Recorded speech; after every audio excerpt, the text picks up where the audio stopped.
Padre Fábio, tenho sentido que minha vida está marcada pelo sofrimento.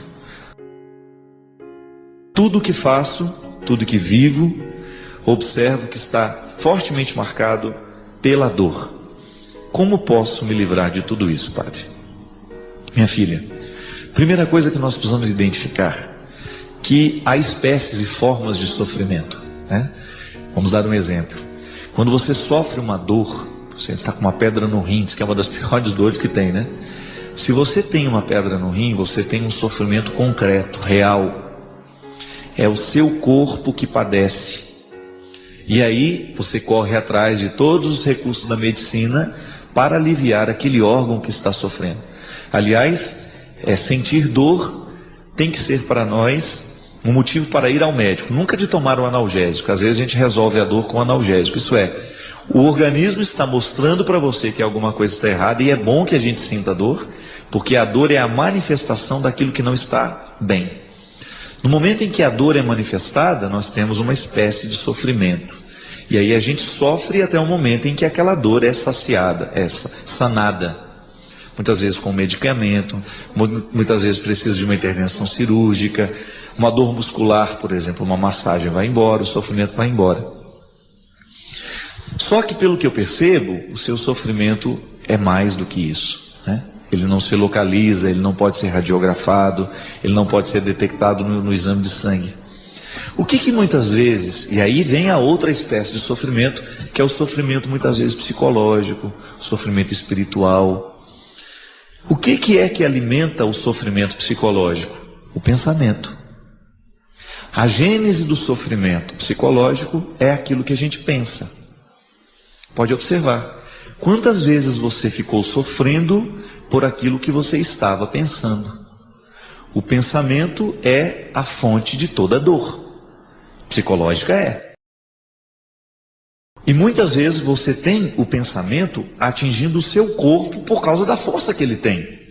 Se você tem ansiedade, você vai fazer um discurso e você está pensando no medo que aquele discurso lhe traz.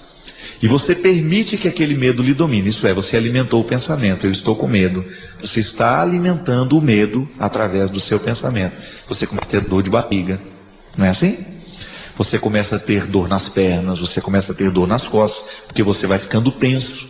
Você joga toda a sua atenção no pescoço. Enfim, o pensamento atingiu o seu corpo. Muitas vezes o que acontece conosco é isso. Pode observar que boa parte dos sofrimentos que nós temos, eles são frutos dos nossos pensamentos. Descubra se aquilo que você está alimentando hoje, no seu pensamento, se isso te alegra ou se isso lhe traz preocupação, se isso lhe infelicita. E você vai saber se você vai sofrer mais tarde ou não. Porque aquilo que nós escolhemos pensar hoje é tão determinante sobre nós, é tão determinante, que a gente acaba se transformando naquilo que a gente pensa. É isso aqui que comanda, minha gente. Se você acordar amanhã acreditando que você é incapaz, que você não vai dar conta de nada, que você é um nada nessa vida, você realmente tem todas as chances de se transformar um nada nessa vida, porque você será influenciado por aquilo que você pensa de você. O pensamento é tão sério, é tão determinante sobre nós, que aquilo que a gente escolhe pensar é aquilo que naturalmente a gente vai ser por consequência. Eu até penso, e digo isso muitas vezes, nós nos ocupamos demais do que os outros estão pensando a nosso respeito. Você já deve ter passado muito tempo da sua vida preocupado com o que os outros estavam pensando de você. Você gerou sofrimento, porque você ocupou o seu pensamento daquilo que os outros pensam de você, mesmo que não seja verdade. Você colocou o seu pensamento a respeito da fofoca que o outro fez. Você começou a sofrer por uma coisa que nem é verdade. O outro fez uma fofoca de você, você se ocupou do que o outro disse e passou a só pensar nisso. Por que ele falou aquilo? Mas ele não tinha o direito de ter falado. Está vendo? Você está sofrendo. O que é você resolver o mal pela raiz? É como você arrancar a pedra do rim. Eu não vou dar atenção a esse pensamento, a isso que ela falou, porque isso que ela falou não é verdade. Eu não sou o que ela está dizendo. Então você elimina o poder daquele comentário sobre você. Você purifica o seu pensamento. Naturalmente você deixa de sofrer por aquilo que estava te fazendo sofrer. Você ocupa a sua mente de uma coisa boa. Você vai se recordar daquilo que você sabe de bom a seu respeito. Aí você neutraliza o poder daquele comentário ruim. Por exemplo, quando você se ocupa do que o outro está pensando de você, geralmente você se esquece do que você sabe a seu respeito. Não é o que o outro pensa sobre você que tem que ser determinante. É o que você pensa de você mesmo. E aí, muitos sofrimentos nascem daquilo que eu penso sobre mim. Se eu me acho um incapaz, porque alguém um dia me disse isso e eu acolhi, se eu me acho uma pessoa ruim, se eu me acho uma pessoa feia, eu dificilmente vou ter condições de superar isso que eu acho de mim, porque eu estou alimentando este pensamento. Minha gente, o pensamento é a nossa matriz, o resto é filial. E nós, quando nós temos esse sofrimento psicológico, a gente sofre por causa daquilo que a gente está pensando. Quantas vezes as pessoas vêm até mim, angustiadas, sofrendo, padre, eu estou tão preocupado. Outro dia eu atendi uma senhora, que estava preocupada demais, porque a filha estava mudando de religião. E ela veio me dizer aquilo como se aquilo fosse o maior sofrimento do mundo. E ela chorava mesmo, minha gente. Padre, nós sempre fomos tão católicos. A minha filha não tinha o direito de fazer isso. Minha filha está se transformando em evangélico. E eu disse para ela, minha senhora, a senhora tem razão de sofrer por tudo isso que a senhora está sofrendo, por uma razão. Se a sua filha estivesse drogada, se a sua filha estivesse presa, se a sua filha estivesse com câncer, a senhora realmente teria um pensamento ruim para alimentar. E infelizmente seria difícil de tirar. Mas a senhora está sofrendo por um pensamento que não tem razão. E aí eu comecei a dar a ela uma série de motivos pelas quais ela não precisaria sofrer. E naquele momento aquela senhora foi ficando aliviada, até ela mesma chegar à conclusão, é verdade, padre, eu não tinha o direito de sofrer tanto por uma questão tão simples. Está vendo como é fácil libertar uma pessoa do sofrimento psicológico? Porque você modifica um pensamento ruim por um pensamento bom. Quantas vezes você ficou sofrendo porque você ficou alimentando dentro de você, do seu cérebro um pensamento ruim sobre os outros? É igual fofoca. Essa semana até eu me diverti muito, né, vendo o Eto e a Luzia no programa Sorrindo para a Vida dessa semana, que eles estavam falando justamente dos fofoqueiros de plantão. Eu não sei o que foi carta anônima que chegou aqui, e o Eto estava assim, dizendo, né, com tanta simplicidade. O Eto é muito simples, e ele fala diretamente aquilo que a gente precisa ouvir, né? Eu gosto muito de ouvi-lo. E ele estava dizendo, se tem uma coisa que me irrita numa pessoa, é esse negócio, falaram, comentaram. Esse sujeito já é indeterminado, não é? Eu estou errado, na língua portuguesa não é isso? Falaram, disseram, sujeito indeterminado. Você não tem nem como prestar atenção nisso. Tem gente que tem o dom de ficar fazendo pensamentos ruins e ir para a cabeça dos outros. Pelo amor de Deus, vai arrumar o que você fazer. Se você não tem muita coisa para dizer a meu respeito, fica calado, é melhor. Você tem todo o direito de não gostar de mim, você tem todo o direito de não gostar do outro, mas você não tem o direito de inventar histórias dele. Você não tem o direito de transformar o outro naquilo que você imaginou dele. Eu sempre digo, minha gente, que nós que somos públicos, a gente sofre por duas razões. Ou as pessoas imaginam que nós somos melhores do que nós somos, ou elas imaginam que a gente é pior do que a gente já é. Dos dois jeitos é ruim. É ruim ser imaginado muito bom, mas é também ruim ser imaginado muito ruim. Eu não sou tão ruim assim como alguns falam, e também não sou tão bom assim como alguns falam. Eu quero apenas o direito de ser o que eu sou, de ter os meus limites e de lutar contra eles. Mas agora, no momento em que o outro começa a fazer uma fofoca de você, começa a fazer um comentário maldoso a seu respeito, você tem que escolher se você vai querer alimentar esse pensamento dentro do seu coração ou não. E o sofrimento psicológico, minha filha, talvez você esteja neste aspecto, sofrendo aí. Começa a prestar atenção nos pensamentos que você leva para a cama, antes de dormir. Sobre o que você fica pensando? Tem gente que vai para a cama e fica pensando, meu Deus, aquela prestação, será que eu vou ter dinheiro para pagar? Você vai trabalhar agora? Não vai. Então dorme, pra você trabalhar direito amanhã. O dinheiro vai vir se você dormir na hora certa, se você tiver com saúde para trabalhar. Agora, se você ficar trazendo para sua cabeça o pensamento errado, aí dificilmente você vai ter saúde para depois. Tem o ciumento. O ciumento é aquele que sofre com o pensamento que tem. Será que ele está falando a verdade para mim mesmo? Será que ele foi lá onde ele falou que foi? Quem escolhe ter ciúme, escolhe viver um inferno, porque fica fazendo a opção de ter pensamentos de desconfiança o tempo todo na cabeça. Pelo amor de Deus, você não vai levar para sua cama tem que ser um lugar sagrado. Sua cabeça tem que ser um lugar sagrado. Se você percebeu que aquele pensamento não está te fazendo bem, manda embora. Não leve com você pensamentos que vão te destruir. Peça a Deus para te livrar de tudo isso. Como é que a oração tem o poder de atingir o nosso pensamento? Quando você começa a substituir os pensamentos ruins pelos pensamentos bons. Gente, isso é igual educação de criança. Por isso que eu sempre digo, olha, desde pequeno eduque o seu filho para o esporte, eduque o seu filho para as artes, mande seu filho aprender um instrumento musical, mesmo que ele não tenha muito jeito, desenvolva nele essa sensibilidade musical, faça ele descobrir um esporte que ele gosta. Por quê? Mente sã, corpo são. Você vai começar a ocupar a cabeça do seu filho com pensamentos bons. O esporte traz um monte de pensamentos bons. A música, a literatura, o teatro, a poesia, trazem uma série de bons pensamentos para nós.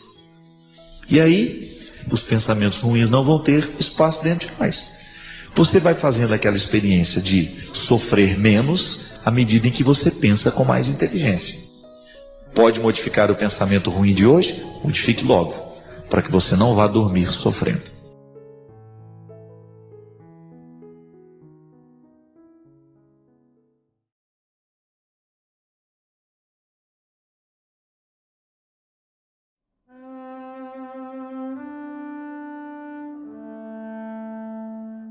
Não é sobre chegar, é perceber o caminho. Não é ter o dinheiro, mas é perceber que de fato, qual é a alegria que ele pode me trazer. E aí você entra na dimensão da riqueza que não é material. Porque o nosso tempo nós o gastamos muito na edificação de questões materiais. Pode observar. Muito pouco tempo nós dedicamos às nossas riquezas imateriais, que é o amor, é o perdão, é o crescimento interior, é a leitura. Eu me dedicar a ler um livro para permitir que aquele conhecimento venha me agregar, isso é imaterial. É o que não se rouba de nós. Se você escuta o trem-bala, você percebe que esse trenzinho passa pelas veias do seu coração e vai te fazendo um monte de perguntas sem nenhuma interrogação. É apenas a menina concluindo que não é sobre isso o mais importante. É muito difícil ser inteiro nos dias de hoje, com tantos instrumentais que nos despedaçam tão facilmente. É muito difícil a gente ter uma rotina de crescimento, de empenho pessoal, de busca pessoal, se tudo sopra para nos jogar para fora, para nos tornar fúteis e superficiais. Nós nunca estamos onde deveríamos estar, porque nos falta, sabe? Sei lá qual é esse defeito que nós estamos construindo. O desrespeito, né? Às vezes o outro você está falando com você, você está assim. Pode falar que eu estou te ouvindo, viu? Mentira. Não está ouvindo nada. Há uma insatisfação muito presente hoje. Embora a gente se fale tanto, há um vazio dentro de nós, uma espécie de solidão, que isso não preenche. Em última instância, nós temos necessidade mesmo do encontro, da intimidade, porque é isso que nos fortalece. Porque ouvir não é só aqui. O ouvir é o olhar para o outro. É ele perceber que naquele momento você está dando a ele o seu tempo. É isso que faz a gente se sentir ouvido. Isso é imaterial. Quando uma pessoa abre a boca, ela começa a demonstrar o que o imaterial que o enriqueceu, que a enriqueceu. O conhecimento, a sabedoria que nos chega somente quando nós estudamos. Um desejo de ir buscar o conhecimento, de ir superar o que estava antigo dentro de nós. Sabe, uma nova forma de viver em relação a essa tecnologia, né? Que tanto nos escraviza e que às vezes nos priva de estar uns com os outros. Segura teu filho no colo, abraça os teus pais enquanto estão aqui. São questões simples demais e que às vezes entram no coração da pessoa na hora certa. É sobre isso tudo. É sobre a riqueza que nós não podemos contabilizar com os números, nem tampouco no extrato de um banco.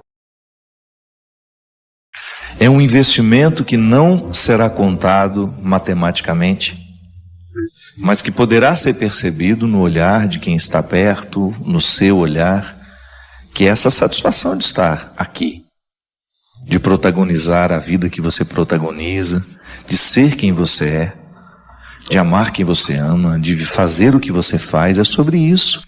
Porque isso é muito contraditório, né? Por que nós temos hoje tanta facilidade de estar próximos, de estabelecer vínculos, de comunicarmos, e ao mesmo tempo parece que com dificuldade de manter vínculos, de fazê-los durar, e até mesmo de criar essa satisfação interior de ter alguém na nossa vida que de fato represente aquele cantinho do mundo que a gente procura e que a gente precisa para a gente poder ser quem a gente é. Eu nem sempre vivo o que eu preciso viver ali, porque eu já chego pensando no lugar para onde vou depois. Eu nunca estou onde deveria estar. Às vezes nós somos assim. Às vezes nós nunca estamos onde deveríamos estar. O corpo até foi, mas eu já estou aqui planejando onde estarei daqui a pouco. Ou então eu estou agindo de estar com você, falo com você a semana inteira no celular. Ai, que bom que a gente vai se encontrar. Ai, que bom que nós vamos passar uns dias juntos. Aí quando você chega, eu começo a falar com o outro. Não percebo que você chegou. Ou então o encanto de você ter chegado só dura nos primeiros momentos.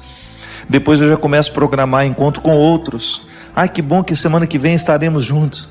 E eu nunca estou com quem eu de fato estou. Está uma mesmice, né? Uma exposição excessiva, o tempo todo uma necessidade de contar onde se está, com quem se está, como se o fato de nós não contarmos e não mostrarmos, como se perdesse a consistência do vivido, como se não fosse real, como se não fosse verdadeiro. Não, essa intimidade não carece de publicação e é ela que nos deixa felizes. Quando você volta para sua casa e você identifica que aquele cantinho de mundo é que faz todo valer a pena. Nós precisamos começar a pensar sobre as realidades e as situações que de fato interessam, que de fato não podem ser adiadas. Às vezes nós adiamos questões tão fundamentais, tão importantes, por causa da nossa relação desordenada com o tempo. Sabe que uma das percepções que mais fazem diferença na vida é a do tempo. Porque se tem uma coisa que foi radicalmente modificada no ser humano, é justamente a relação com o tempo. Na filosofia, eu me lembro quando eu era um aluno de filosofia, há muitos anos, né? O professor dizia para nós que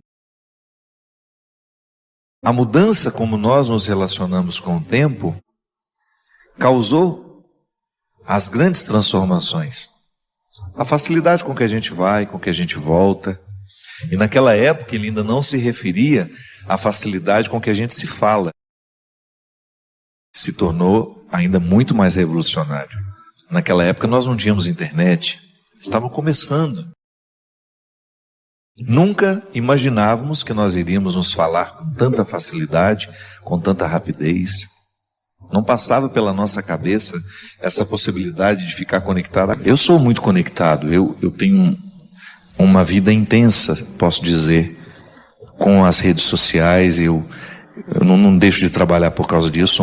Eu sou um menino trabalhador, não sou vagabundo. Eu tenho, na dinâmica do meu dia, minhas redes sociais fazem parte. Mas eu estou dizendo de uma coisa que antecede isso.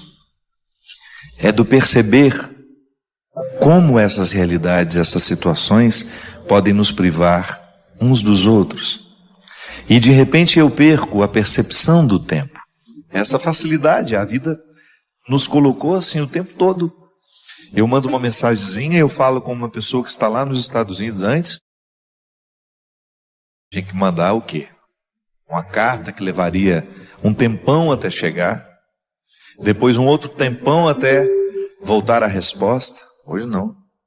Às vezes você fazia um telefonema, era a maneira mais rápida. Você grava um áudio, você envia, tudo hoje facilita. Mas por incrível que pareça, isso acaba colocando em nós uma displicência com o tempo que vai prejudicando muito a qualidade da nossa vida. Lá em casa, volto a dizer, celular não vai para a mesa. Primeiro porque é uma coisa anti-higiênica.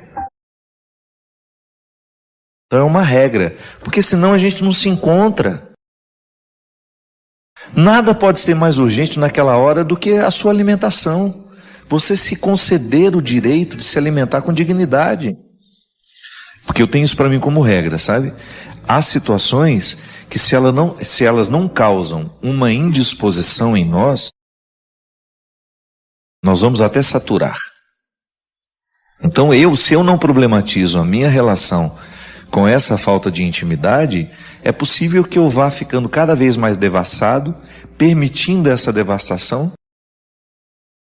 Estou sendo o tempo todo invadindo, porque eu aceito a invasão. E eu vou contando o tempo todo eu preciso mostrar. E quando eu percebo, eu já não tenho mais intimidade. É como você ir para jantar com um amigo e a foto do jantar ser mais importante do que aquilo que você viveu. Lá no congresso nós falamos dessa liberdade que precisa ser tocada em todas as suas dimensões. Sabe, eu ser livre de tudo isso que me oprime. Então, até quando eu vou para a mesa, no primeiro momento pode me causar um desconforto, mas eu vou largar o meu celular aqui, parece que eu estou sem um rim. Ele fica ali, parece que meu rim parou de funcionar. Eu fico sem o celular, parece que tem uma falência múltipla dos órgãos. Experimenta isso.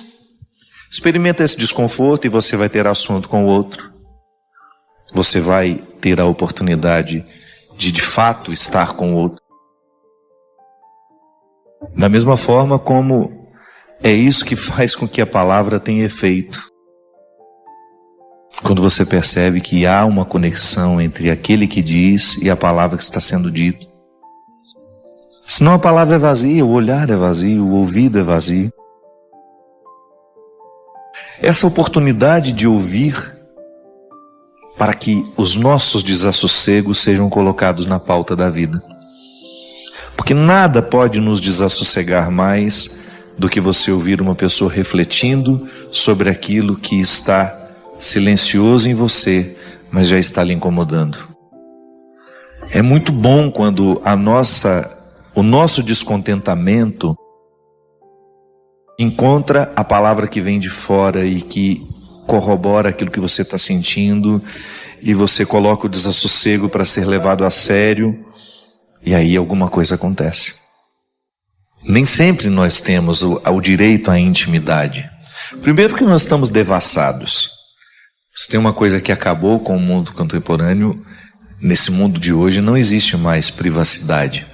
A gente pode ter até ter a ilusão de que você faz alguma coisa escondida. Não, mas está tudo na tal da nuvem. Se um dia se essa nuvem resolver chover, só Deus sabe o que vai cair dela. Um toquezinho e você entra em contato com as pessoas. Agora, por outro lado, esse mundo que nos facilita viver o encontro também nos dificulta, às vezes, viver a intimidade. Que é diferente, né? Parece que o encontro nem sempre é íntimo. A intimidade é aquela oportunidade que nós temos de quebrar as regras do mundo que está de fora, para que as regras deste mundo que é de dentro possam prevalecer.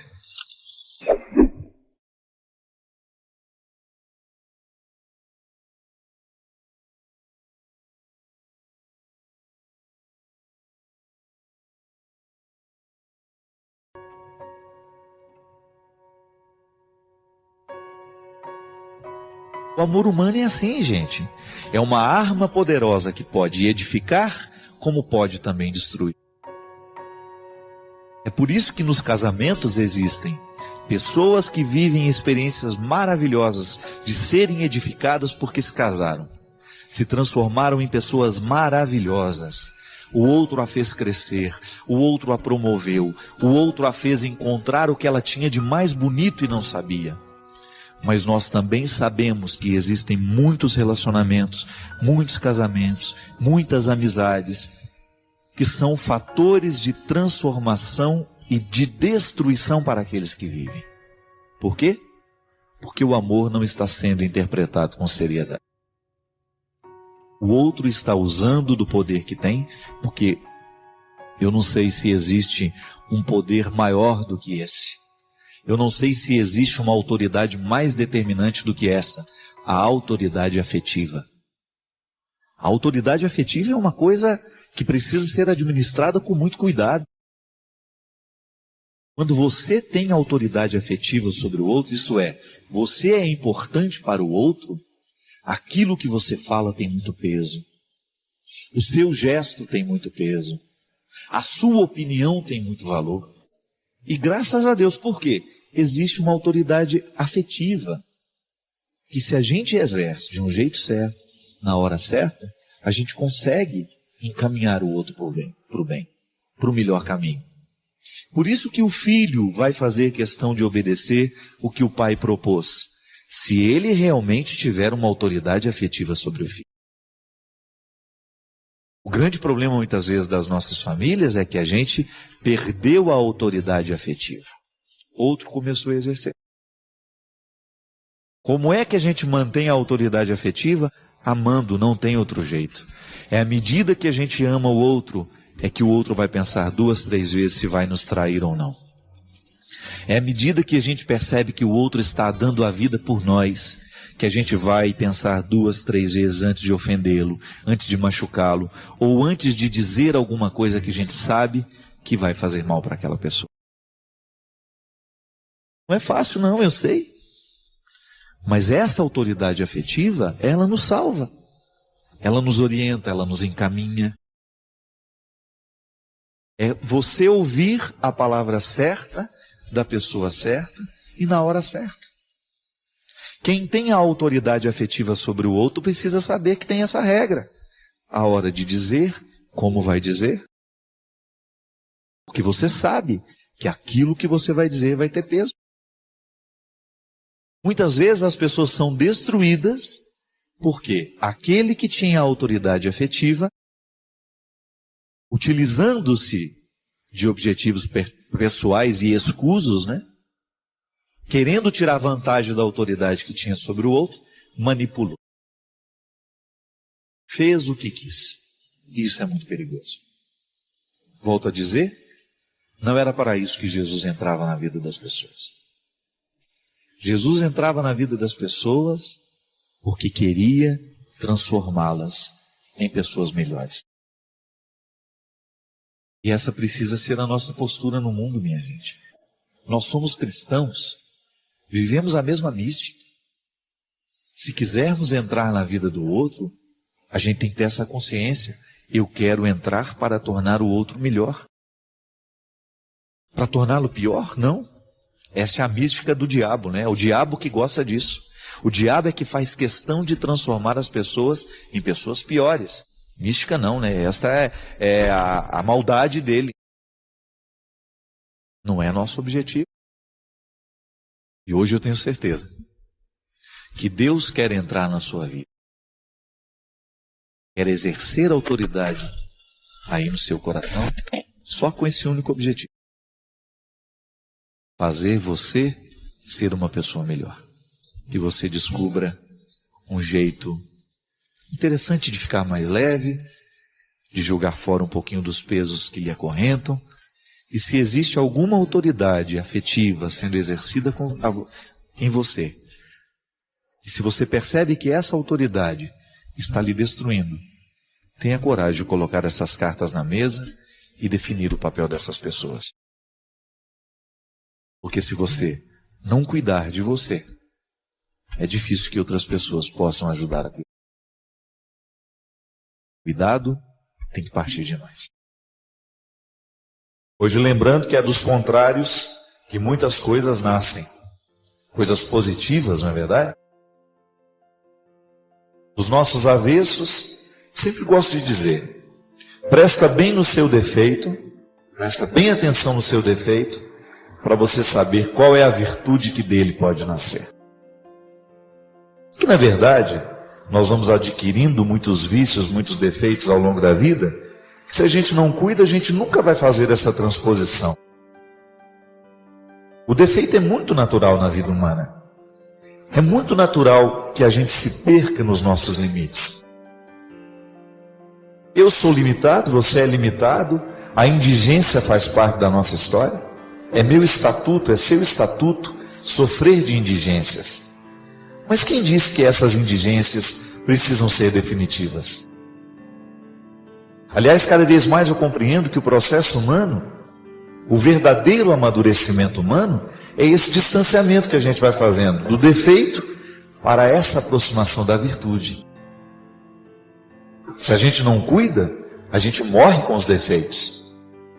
Porque para transformar um defeito em virtude, a gente precisa ter, primeiro, a graça de Deus que nos auxilia e depois o esforço humano.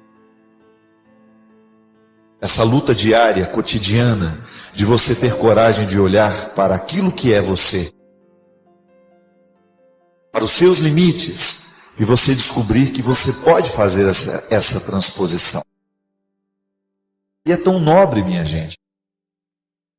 Eu gosto de compreender o processo de santidade assim. O santo é aquele homem, aquela mulher que soube cuidar bem dos defeitos. O defeito é como se fosse um cachorro bravo. Se você não coloca na coleira, ele machuca você, ele machuca quem está do lado.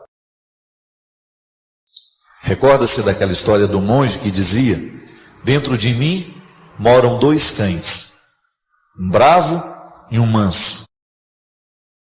E aí alguém perguntou: e qual deles prevalece? Qual deles é que tem mais força dentro de você? E o monge responde de maneira muito sábia: depende. Depende. Será mais forte aquele que eu alimentar. E é verdade. Dentro de mim há sempre um homem virtuoso e há sempre um homem defeituoso. Por quê? Antropologicamente eu estou posicionado entre a condição de Adão e a graça de Cristo. Eu vivo o tempo todo na minha carne, na minha experiência de ser quem eu sou, o dilema. Ou eu aceito ser o homem defeituoso que Adão me herda, que Adão me lega, ou eu sou o homem virtuoso que Cristo me convida a ser e que me mergulhou na sua graça para que eu tenha a possibilidade de alcançar. A vida cristã é esse posicionamento. Estou entre Adão e Jesus. E aí vou escolher para que lado eu quero caminhar. Para que lado eu devo andar. Caminho na direção de Adão para alimentar ainda mais os meus defeitos e os meus limites, ou eu caminho na direção de Cristo para que eu possa superar os defeitos, os limites que a condição humana me coloca. E é um milagre muito interessante de ser vivido. É um milagre muito bonito de ser experimentado. Quando eu descubro que Adão não está tendo tanta força dentro de mim, porque Jesus está prevalecendo. E esse é o nosso desafio, minha gente. É o meu, é o seu. Começo o programa dizendo isso porque nós estamos marcados por esses dias, né? Essas semanas que antecederam o nosso dia de hoje. Tanta coisa triste noticiada, tanta coisa desastrosa acontecendo. Por quê? Porque ali aquelas pessoas decidiram viver sob os efeitos de Adão. Permitiram que os defeitos prevalecessem, que os limites prevalecessem, que o ódio, que o egoísmo, que a injustiça, que a inveja, que a mentira, que o crime prevalecesse.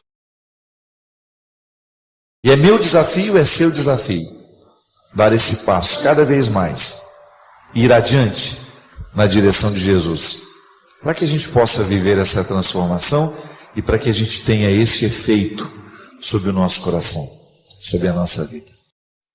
Hoje lembrando que é dos contrários que muitas coisas nascem, coisas positivas, não é verdade? Dos nossos avessos, sempre gosto de dizer, presta bem no seu defeito, presta bem atenção no seu defeito, para você saber qual é a virtude que dele pode nascer. Na verdade, nós vamos adquirindo muitos vícios, muitos defeitos ao longo da vida, que se a gente não cuida, a gente nunca vai fazer essa transposição. O defeito é muito natural na vida humana. É muito natural que a gente se perca nos nossos limites.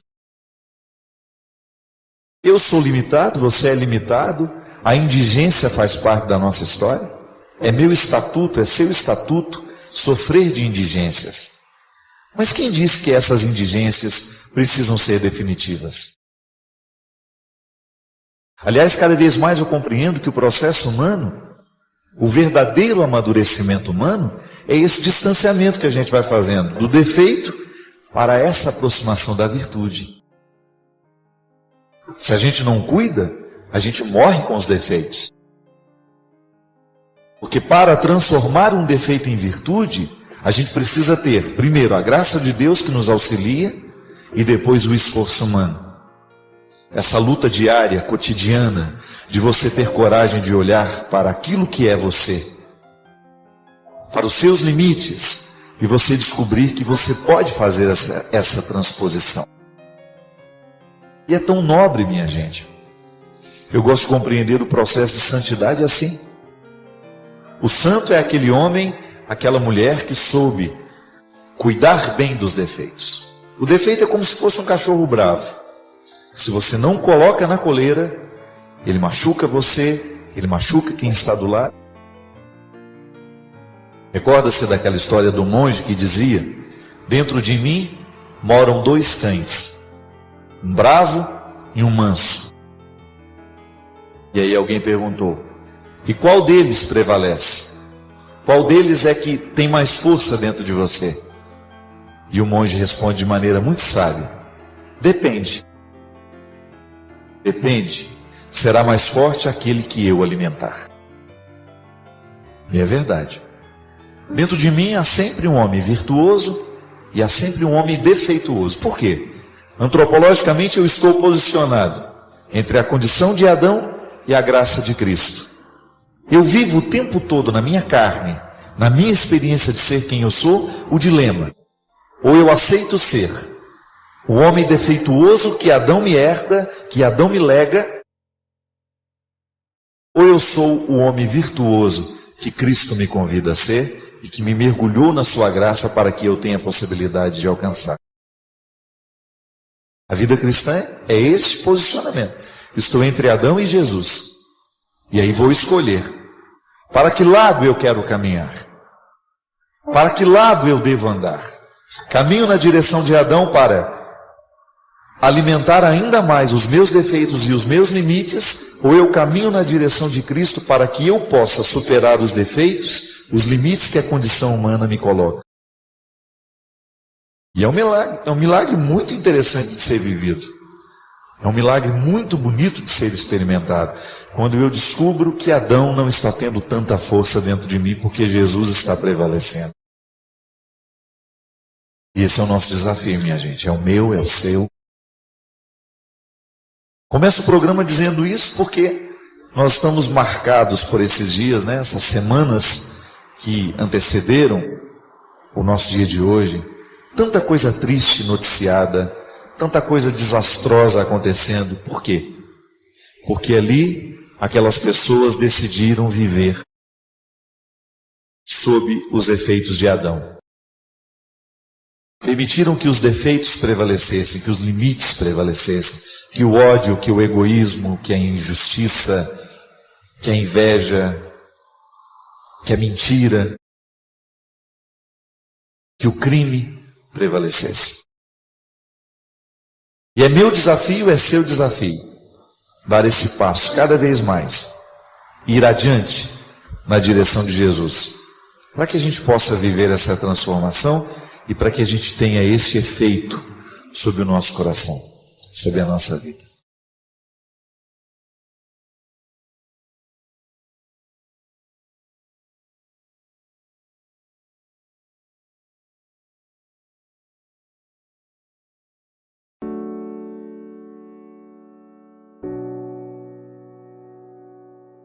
Ô Ziza, me fala uma coisa. Eu sei que você tem feito um trabalho de resgate humano, porque essa sempre foi uma vocação da Ziza. Eu sempre disse isso para ela. A Ziza tem o que dizer, então ela não só tem o que cantar. É uma mulher de muito conteúdo. E ela tem uma formação acadêmica para isso, né? Uhum. Você estudou musicoterapia. Sim, sou musicoterapeuta.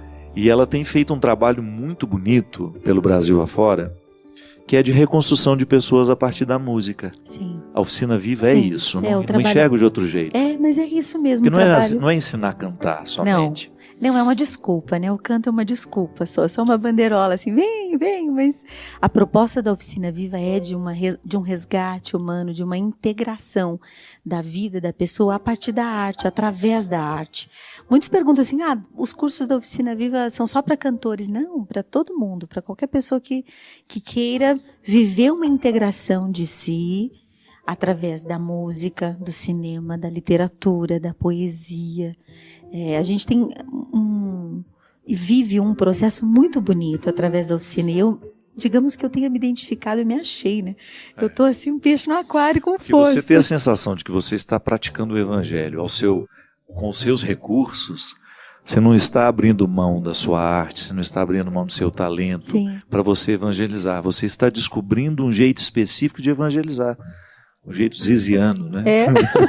Um jeito ziziano. Você não está fazendo ótimo. igual eu faço, você não está fazendo igual o Padre Zezinho, igual o Padre Jonas. É bem original, Você está fazendo igual você. Daqui a pouco outras pessoas, olha, eu quero fazer um trabalho semelhante ao da Ziza, porque você faz uma escola. E eu te dou um testemunho, Ziza, porque às vezes eu encontro algumas pessoas pelo Brasil que dizem assim, padre, o senhor não faz ideia de como o curso com a Ziza está me fazendo bem. Me curando a alma. Graças a Deus. Como é que você mexe com essas pessoas? O que é? O conteúdo? Eu acho que é o conteúdo, é a forma também de tocar, é a coragem também. Acho que depois de tantos anos trabalhando com o ser humano, faz 20 anos que eu trabalho assim, então me dá muita segurança, me dá muito... Mas é muito através do mistério da misericórdia mesmo, porque misericórdia é aquela... É diferente aquela história da empatia e da simpatia, né?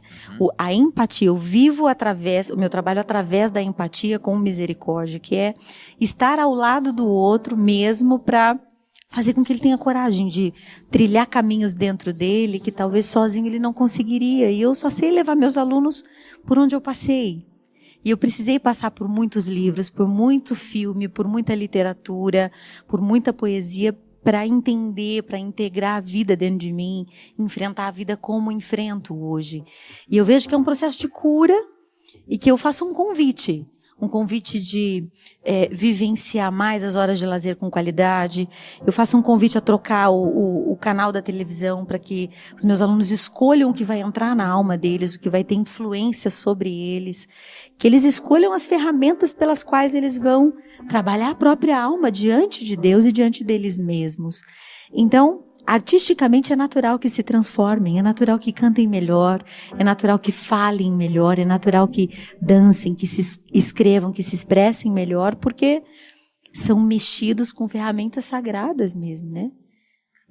A palavra cantada ou a palavra visitada pela beleza, como é a opção do trabalho, eu já vi que você, eu fico acompanhando como posso, né? Eu tenho muita vontade de ir um dia ver pessoalmente, mas eu fico vendo todos os recursos da beleza à disposição. Sim, essa de uma proposta evangélica, mas ao mesmo tempo você parte do evangelho porque você acredita na possibilidade de reestruturar uma pessoa do ponto de vista humano a partir dos estatutos evangélicos que Jesus apresenta, mas você não perde a oportunidade de trazer os elementos profanos. Não. Isso é fantástico. Não, a gente trabalha com música popular brasileira, com um cinema de altíssima qualidade. Assiste filmes. Sim, tem as dever tarefas, de casa, né? Tem muitas tarefas de casa, né? Digamos que é o ouro do curso, é o que eu peço que os alunos façam durante o mês. Porque o SEV, o curso de expressão viva, ele leva 10 meses. E nos intervalos de um mês e outros alunos têm muito o que fazer. Por quê? É uma proposta de mudança de vida, de mudança de fomentação de cultura no dia a dia. Entendi. Então, a partir Ficam mais interessados, né, em buscar essa cultura. E vem uma boa cultura, gente. A gente está falando aqui. Exatamente. Tantas vezes depois vamos fazer o seguinte. Esse assunto nós vamos retomar depois. Pode continuar. Quero falar de cultura aqui depois. Porque a partir dessa experiência da beleza na cultura, de acordo com cada aspecto de expressão da cultura que a gente utiliza, naturalmente a pessoa percebe que se transforma. Ela lê um conto, a gente tem um conto que a gente estuda no curso que é da Karen Blixen, se chama A Festa de Babette, do filme, conhecidíssimo também. E ali é um dos contos sobre os quais eu trabalho sobre a importância da beleza. Ah, mas não beleza teórica, beleza do dia a dia, do arrumar uma mesa para tomar um café. Por que você arruma a sua mesa de qualquer jeito? Por que você sai de qualquer jeito? Por que você vive de qualquer jeito? Ou lida com a palavra de Deus ou com as coisas de Deus de qualquer jeito? Não, a beleza muda tudo. O amor à beleza muda todos os seus hábitos. Então, é ritual, né? Isso é um dos módulos. Quando eles passam a pensar, isso é através de um conto, mas tem vários filmes, vários livros, várias tarefas, eles decoram sonetos por mês, eles têm atividade com música popular brasileira, a gente estuda Chico, Tom Jobim, Milton Nascimento, só música boa. E eles passam a pensar a vida de outra forma, enfrentam seus desafios e as suas bem-aventuranças por um outro caminho. Eu sempre pergunto para eles, para ir de casa até o trabalho, você escolhe o caminho mais curto ou o caminho mais bonito? Porque é todo dia, a vida inteira. E é interessante as respostas que passam a vir no decorrer do ano, né? Então, acho que é uma proposta muito linda. Você ia adorar participar. Vou lá um dia. Venha.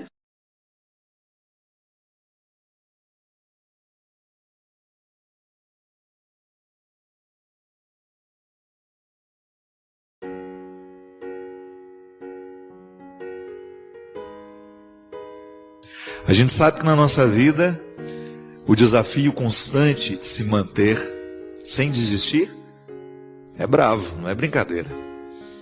É mais fácil desistir. Continuar, perseverar, custa caro muitas vezes para nós. E eu sempre digo que o grande perigo na vida é quando a gente não percebe que está desistindo. Essa é a desistência perigosa. É a desistência velada. É aquela que a gente corre o risco de fazer sem perceber que está fazendo. Hoje você vê as pessoas muito indispostas a terem de passar por sacrifícios, por lutas, né? Porque a gente tem sido semeado por essa mentalidade, a felicidade como uma mágica, ou até mesmo a oposição da felicidade com o sofrimento, né? Como se o sofrimento fosse uma oposição à felicidade. Quando, na verdade, o sofrimento tem toda uma dimensão terapêutica que, quando bem vivido ele Ele é capaz de provocar grandes transformações para que a gente nunca mais, para que a gente avance tanto, para que a gente nunca mais se reconheça naquele primeiro momento quando o sofrimento nos alcançou. Tamanho é o poder transformador que o sofrimento tem. E se você começa a entregar os pontos, se você começa a desistir, daqui a pouco você não tem mais condições de vencer. Por quê? Acostumou-se com a desistência, acostumou perder. Foi abrindo mão de coisas preciosas, de situações preciosas, de pessoas preciosas, de realidades preciosas, porque não estava atento com o jogo que estava acontecendo. Não permita que esse pessimismo fique tomando conta de você. Assim como o atleta precisa descobrir os recursos para ele chegar no pódio, na nossa vida é do mesmo jeito. Qual que é o pódio a que nós precisamos chegar? É a realização humana. Sabe, de você jogar fora todos os pensamentos que não valem a pena, né? Tudo aquilo que ao longo do dia foi desagradável. Para isso a gente reza, para isso a gente tem de meditar, para isso a gente faz silêncio. E essa é a presença de Deus na nossa vida, para fazer com que cada vez mais nós estejamos puros. Eu gosto dessa expressão do Salmo. Fazei o meu coração ser puro, dai-me um coração puro. O que é ter um coração puro? É ter uma cabeça que está repleta de coisas puras, boas. Não vou deitar levando as minhas mágoas, os meus ressentimentos. Meu Deus do céu, como a gente se agride nesses momentos, não é? Como a gente perde uma boa noite de sono porque a gente levou os lixos que julgaram sobre nós, as fofocas que fizeram sobre nós, os comentários maldosos que fizeram sobre nós, ou até mesmo ocupamos o momento do descanso da noite para ficar alimentando essa bobageira toda. Não. E às vezes a gente vai fazendo escolhas, a gente vai julgando de um jeito que a gente não percebe que está perdendo. Aí de repente quando você nota, o déficit já é muito grande, o prejuízo já é muito grande. Aí você olha para trás e diz, aquela velha frase, meu Deus do céu, o que eu fiz na minha vida? Por que eu tratei aquela pessoa daquele jeito? Por que eu não fui mais próximo? Por que eu não trabalhei menos? Ou por que eu não trabalhei mais? Por que eu não me dediquei mais a mim? Aos meus projetos? Por que eu não fui capaz de me amar um pouco mais? E assim, consequentemente, eu ter condições de amar um pouco melhor os que estavam ao meu redor? Por que eu não tive disposição de lidar com aquele defeito tão horroroso que eu tinha e que hoje está muito pior do que naquele tempo da juventude? Por que eu não tive coragem de ser verdadeiro comigo, com as pessoas que estão ao meu redor? Por que eu não olhei de frente para o meu limite, para a minha limitação? Minha gente, mais cedo ou mais tarde, nós vamos nos fazer essa cobrança. Muitas vezes a gente não tem tempo de saborear o que de fato a gente pode na vida. Porque a gente vai vivendo um processo pessimista em tudo. Então você começa a fazer do pessimismo o seu óculos. Veja bem, quando eu coloco o meu pessimismo diante de tudo que eu vejo, tudo eu vou interpretar assim, eu não vou dar conta, eu não posso, eu não sei. E às vezes isso a gente arrasta, a gente permite que do temperamento tome conta de nós. Mas temperamento tem que ser trabalhado. Fico pensando, nas dificuldades que cada um de nós passamos. Quanto sofrimento você já enfrentou? Quantas coisas foram difíceis para você? Momentos dolorosos que você precisou enfrentar? E porque enfrentou bem, porque extraiu aquela dimensão pedagógica do sofrimento, hoje você tem uma grandeza na sua alma, na sua maneira de pensar, na sua maneira de olhar para o outro, que você deve àquele tempo de sofrimento. A gente vira outro depois do sofrimento, bem vivido, bem experimentado. Aí você experimenta a simplicidade do jogo, em que você, sem a necessidade de muitas artimanhas, cumpre bem o papel de ser quem você é. Às vezes isso faz falta para mim e sei que isso faz falta para você também. Sei que às vezes a sua vida tem muita coisa acontecendo em torno dela. Mas eu tenho medo que você não esteja em tudo isso que está acontecendo em torno dela. Tem muita gente que olha para a vida do outro e acha que o melhor é ser aquilo. Não. O melhor é ser o que a gente pode.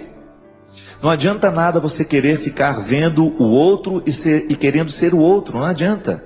Isso só vai lhe trazer infelicidades. E para de se comparar, porque às vezes a gente se compara o tempo todo. Sabe, minha gente, eu tenho pedido muito a Deus de me dar a sensibilidade de perceber a vida que eu estou vivendo. Eu não quero viver sem perceber a vida.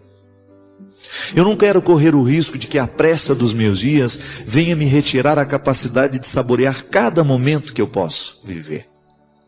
Quantas vezes nós nos sabotamos com sentimentos ruins, mesquinhos, ciúme. Eu tenho ciúme de tal pessoa.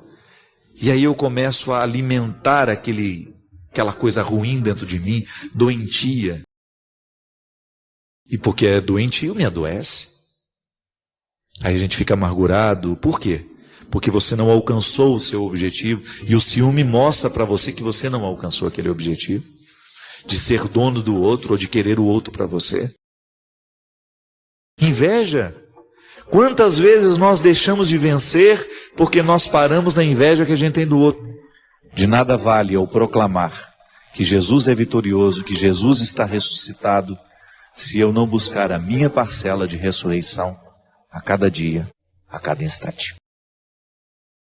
Essa é a dimensão positiva do sofrimento dentro do cristianismo. O sofrimento é um processo reparador. Ele nos transforma. A Sagrada Escritura fala muito disso, salmos, né? Tantos salmos nos ensinam a sofrer, né? Tantos salmos são um alento para nós no momento em que a vida está sendo difícil. O Senhor é meu pastor e nada me faltará, ainda que eu passe pelo vale das sombras, ainda que eu passe pelo lugar onde é impossível passar com os braços abertos, por exemplo, tamanha estreiteza. Eu quero ir, e o Senhor está comigo, o Senhor me fortalece. Você não pode se sabotar, você não tem o direito de viver se sabotando. É impressionante como às vezes o processo da sabotagem, ele é inconsciente. Tem gente que se autodestrói sem saber que está fazendo isso. Os vícios, né? Se você for pensar, o que é o vício na vida de uma pessoa? Está se sabotando. Se eu acendo um cigarro que eu sei que está cheio de substâncias nocivas a mim, e eu jogo aquela fumaça tóxica para dentro do meu organismo. Quantas pessoas com câncer? Por quê? Porque se alimentaram mal. Porque não fizeram a coisa certa. Porque permitiram que o estresse fosse muito maior do que deveria ser. Porque é inevitável, é claro que a gente se estressa. Mas quando você eleva o estresse a níveis muito altos, quando você não cria o seu espaço para o seu descanso, para a sua reflexão, para a sua parada, você corre o risco de estar alimentando doenças. Sabotagens, minha gente, que nós vamos fazendo. O álcool. Quantas famílias sendo destruídas pelo álcool do pai, ou da mãe, ou de um irmão. Alguém na família que está sendo sabotado pela droga. Coragem. Queira a saúde. Queira a vida saudável. Porque Deus presente no nosso coração nos motiva a isso. A gente fazer com que cada vez mais as nossas escolhas sejam pela vida. Eu quero viver, eu quero ter coragem, eu quero ter esperança, eu quero ter fé. E a minha decisão pela vida, pela coragem, pela fé, vai influenciar aqui dentro da nossa casa. Vai influenciar o jeito como nós estamos nos alimentando, o jeito como nós estamos vivendo, o jeito como nós estamos nos tratando. Heráclito dizia, e essa é a frase mais conhecida dele, que nós não podemos tomar banho 2 vezes no mesmo rio. Porque toda vez que a gente entra, o rio já é outro. Ali está acontecendo um movimento, um remanso de transformações. O rio preserva o que ele é, mas se acrescenta de outras águas e vai fazendo o movimento, e ele vai vindo a ser. Um constante processo de vir a ser. A santidade é um movimento assim, que faz com que cada vez mais a essência que está em cada um de nós floresça. Nós somos sublimes. Nós não somos perfeitos, mas somos sublimes. Você é sublime. E eu sei que às vezes você vive esquecido disso, porque lhe falta vida de santidade. E o que é essa tal vida de santidade? É a vida que nos coloca num exercício diário de ampliar a nossa consciência, de ampliar tudo aquilo que em nós nos ajuda a encontrar o eixo de nossa verdade pessoal.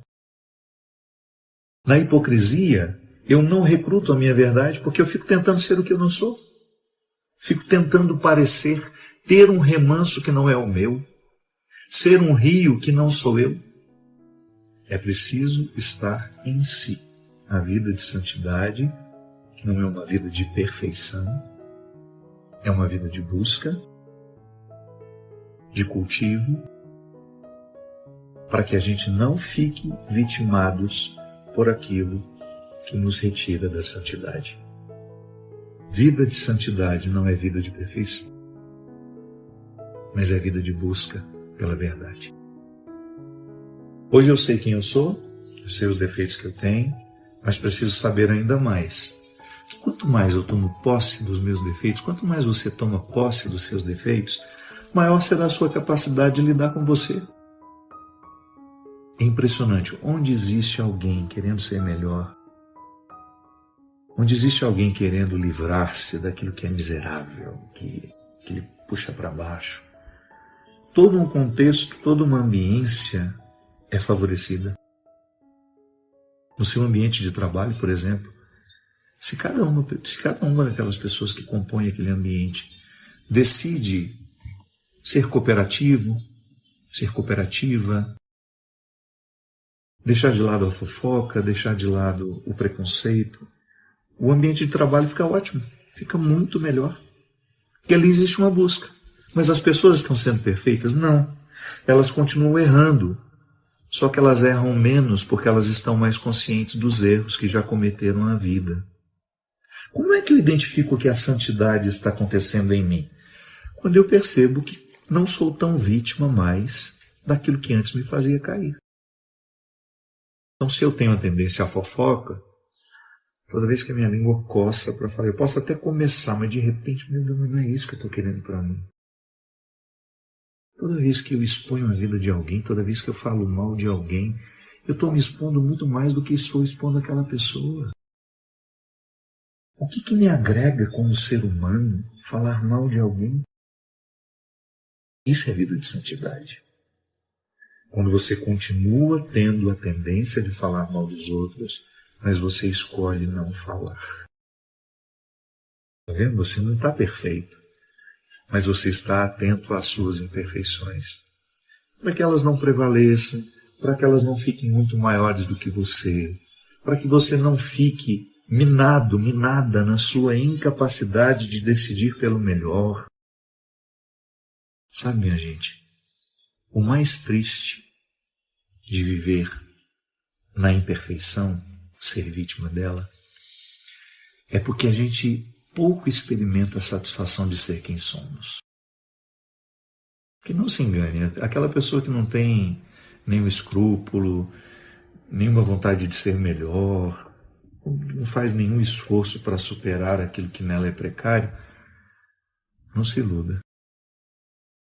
Essa pessoa está construindo um lugar de muita infelicidade. Pode ser que nem demonstre, mas a infelicidade já está ali. Toda vez que você ler um comentário maldoso que alguém deixou ali, seja numa rede social, hoje é o lugar em que as pessoas mais manifestam essa crueldade, essa maldade, não rebata não. Não retruque, não entre na briga, sabe por quê? Deve ser muito triste ser aquela pessoa. As ofensas que nos doem são as que revelam as verdades que queremos ocultar. Quando não estão minimamente alinhadas à nossa verdade, nem nos abalamos. Entram por um ouvido e saem pelo outro. Muito bem, algumas pessoas imediatamente disseram, mas quando alguém nos calunia, é impossível a gente não ficar ofendido e aquilo não tem nada a ver com a nossa verdade.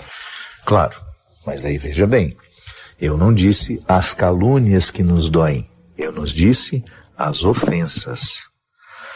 Ofensa, na sua grande maioria, são situações que nos doem justamente porque estão conectadas a uma verdade que nós não gostamos de reconhecer. Se ofendeu, é porque de alguma forma despertou aquilo que você não gosta de mostrar. Pôs na vitrine aquilo que você faz de tudo para colocar debaixo da mesa. Calúnia é quando não há nenhuma conexão com a nossa verdade. O outro inventou uma história. Entra num ouvido e sai pelo outro, só vai doer o tempo de passar de um ouvido para o outro. Não é uma situação que nós vamos buscar alimentar, que nós vamos fazer ficar mastigando, né? Como a gente fala na linguagem rural, ficar ruminando. Não. Entrou no ouvido, saiu pelo outro. Agora, se o outro ofendeu, eu acho que sempre vale a pena perguntar, por que me ofendeu? Será que tem alguma conexão com a minha verdade? E se tiver, não perder a oportunidade de alterar. Afinal de contas, até quem não nos quer bem pode nos ajudar a crescer quando nos ofende, desde que a gente queira. As ofensas que nos doem são as que revelam as verdades que queremos ocultar. Quando não estão minimamente alinhadas à nossa verdade, nem nos abalamos.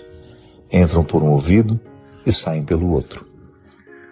Muito bem, algumas pessoas imediatamente disseram, mas quando alguém nos calunia, é impossível a gente não ficar ofendido e aquilo não tem nada a ver com a nossa verdade.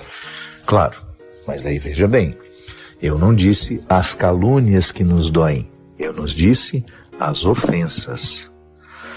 Ofensa, na sua grande maioria, são situações que nos doem justamente porque estão conectadas a uma verdade que nós não gostamos de reconhecer. Se ofendeu, é porque de alguma forma despertou aquilo que você não gosta de mostrar. Pôs na vitrine aquilo que você faz de tudo para colocar debaixo da mesa. Calúnia é quando não há nenhuma conexão com a nossa verdade. O outro inventou uma história. Entra num ouvido e sai pelo outro, só vai doer o tempo de passar de um ouvido para o outro.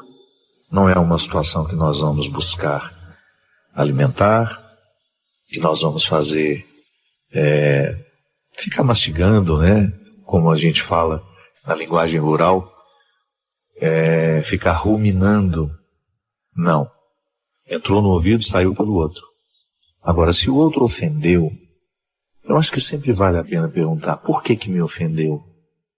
Será que tem alguma conexão com a minha verdade? E se tiver, não perder a oportunidade de alterar.